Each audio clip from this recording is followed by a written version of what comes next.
Ventus, or Ven as his friends call him, is one of the most inexplicable and emotionally compelling characters in the Kingdom Hearts series. His story, which stretches from the ancient times of Kingdom Hearts Union X all the way to the dramatic events of Kingdom Hearts 3, is one of loss, identity, and the enduring power of hope.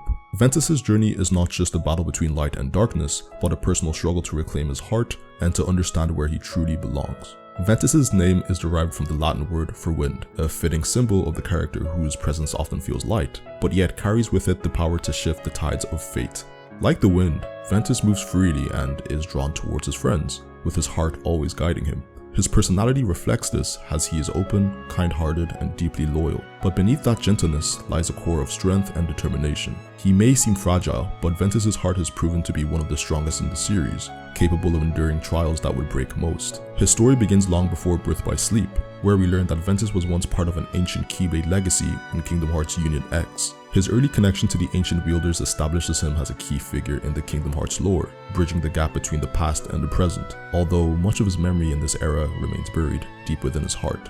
Ventus' life takes a dramatic turn when he is taken under the wing of Master Xehanort. This pivotal moment not only alters Ventus' future, but also leads to the creation of one of the most sinister entities in the Kingdom Hearts universe, Vanitas. Xehanort, seeking to forge the legendary Keyblade, recognized the darkness in Ventus, yet the boy's heart was too pure to nurture it. So, in a brutal act, Xehanort forcibly extracted the darkness from Ventus' heart, and from this darkness, Vanitas was born. Ventus was left shattered, his heart damaged beyond repair, and Vanitas became the physical manifestation of Ventus' darkness, a mirror image of what Ventus could have been had he succumbed to the shadows within him. The bond between Ventus and Vanitas goes beyond mere opposition. They are two sides of the same coin. Vanitas, whose name derives from the Latin word for emptiness or vanity, embodies everything that Ventus is not: spiteful, aggressive, and consumed by darkness. While Ventus seeks love and connection, Vanitas seeks destruction and dominance. But yet, in their essence, they are intrinsically linked, which is why their names echo one another. Vanitas is not just a villain, he is the dark half of Ventus' heart, and their fates are intertwined by forces neither can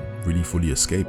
This duality represents the internal struggle we all face between light and darkness, between who we are and who we could become if we gave in to our worst desires. It's also important to note that Ventus' Keyblade, Wayward Wind, represents this dichotomy. A blade as light and fluid as its namesake, Wayward Wind is symbolic of Ventus' wandering soul, constantly searching for a place to call home. Unlike some of the more imposing Keyblades wielded by other characters, Ventus' weapon is delicate and agile, reflecting his swift, nimble fighting style but also the transient nature of his journey. The way Ventus wields his Keyblade reflects his nature, but with the precision and speed of the wind itself. His combat style, like his personality, is more about finesse rather than raw power. Ventus' connection to Sora is one of the most crucial and heartwarming aspects of his story. After the brutal separation from Vanitas, Ventus' heart was left incomplete, fractured by the darkness that was taken from him. In this vulnerable state, Ventus' heart sought refuge in the heart of a newborn Sora, who was a pure child with no experience of darkness at the time. This moment of connection between Ventus and Sora is one of the most significant in the series, as it shows the power of bonds that transcend time and space. Sora's ability to open up his heart to Ventus not only saved Ventus from vanishing altogether, but also created a lifelong bond between the two,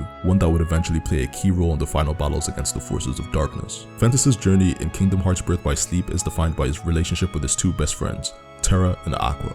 While these two act as older siblings to Ventus, the bond they share is one of mutual support and protection. Aqua, in particular, is a guiding force in Ventus' life, someone who provides him with the stability he needs while facing his darkest trials. Terra, on the other hand, represents a more complex relationship in Ventus' life. Terra's fall into darkness is one of the greatest challenges Ventus faces, as he must watch a friend he deeply admires slip into corruption. Throughout his journey, Ventus seeks one thing above all else: to belong. This is reflected in his unyielding loyalty to his friends and his constant search for a place where he feels accepted. His Wayfinder, a symbol of connection he shares with Terra and Aqua, holds deep significance for Ventus. The green Wayfinder Aqua makes for Ventus serves as a constant reminder of the bond that ties the three together, even when they are separated by vast distances or caught in different realms. The Wayfinder is also a metaphor for Ventus' internal struggle. Like a compass guiding him through the storm, it represents the hope and friendship that keeps him moving forward, even when all seems lost. Ventus' final battle against Vanitas in Birth by Sleep is one of the most symbolic battles in the series. In confronting his dark half, Ventus is not just fighting an external enemy, but is also facing the part of himself he has always feared. In their decisive battle, the two finally merge to form the Keyblade, but Ventus, in a final act of defiance, chooses to destroy it. This moment is a powerful representation of Ventus's rejection of darkness and his refusal to be defined by the shadows within him. By shattering the Keyblade, Ventus rejects the notion that darkness and light must be perfectly balanced within him. He chooses to embrace the light, even at the cost of his own heart. Following this battle, Ventus's heart falls into a deep slumber, and his body is placed in the Chamber of Waking within Castle Oblivion, where he remains until the events of Kingdom Hearts 3, so he was there for a very long time. But don't get it twisted, this period of dormancy was not just a physical rest, it symbolized Ventus's internal battle, a waiting period until he was ready to become whole again. His eventual return in Kingdom Hearts 3, where he joins the fight against the organization, is a victorious moment that signifies Ventus's reclamation of his identity and his heart. Though he has faced unimaginable trials, Ventus emerges stronger, more resolute, and ready to fight for the light. Ventus's character is one of profound resilience and hope. His journey from a fractured boy manipulated by darkness to a warrior of light who faces his own demons is a testament of the strength of the human heart. Ventus teaches us that no matter how broken we may feel, and no matter how much darkness we may face, there is always light within us, and always the possibility of healing and redemption. His connection to Vanitas, while surprisingly tragic, serves as a reminder that darkness is a part of all of us, but it doesn't define us. We have the power to choose who we want to be, and Ventus, time and time again, chose the light. In the end, Ventus's journey is not just a fight against internal enemies made external, but a deeply personal quest to understand himself, his heart, and his place in the world. It is this search for identity, connection, and belonging that makes Ventus one of the most relatable and inspiring characters in the Kingdom Hearts series. I get it. You were my second chance. Huh?